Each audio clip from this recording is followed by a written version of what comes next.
The Haunted House. Although the house needed decoration and repair, the Longs decided to buy it. It was rather big, the price was very low, and it was in the center of London.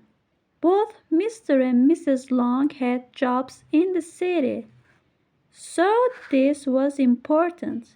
There was also a good school nearby for their 6-year-old daughter, Jen, to go to. Sometime later, they learned about the owner of the house and the terrible things that happened there. The first sign of trouble came just before they moved in.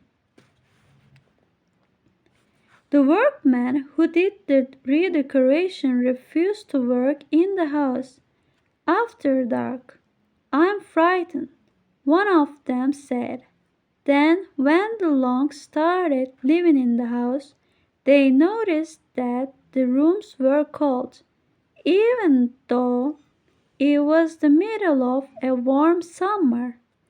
Their daughter began waking up in the middle of the night, screaming. She said she could hear strange voices and that they belonged to dead people.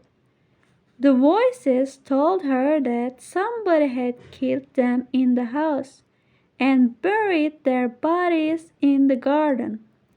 At first we thought she was just having nightmares, but then my husband and I heard strange noises as well. Mrs. Long says sometimes they both heard more than just strange noises.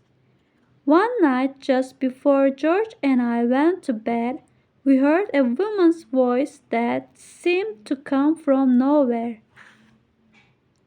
It said only a few words. "No, no, stop." But we both heard it very clearly. Mrs. Long says, shortly after this, Mrs. Long learned from a neighbor more about the history of the house. It once belonged to Gordon Tableau, who hanged himself in prison. They say that he murdered 3 women in the kitchen of the house and dismembered their bodies.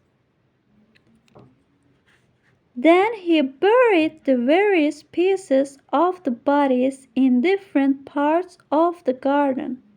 After his arrest and death in 1959, many people bought and sold the house several times, but nobody ever lived in it for very long.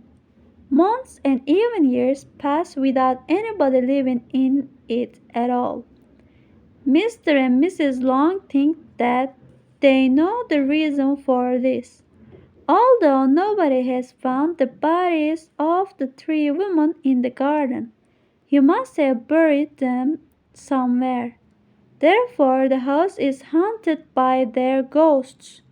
My husband and I are not superstitious, but what other possible explanation is there?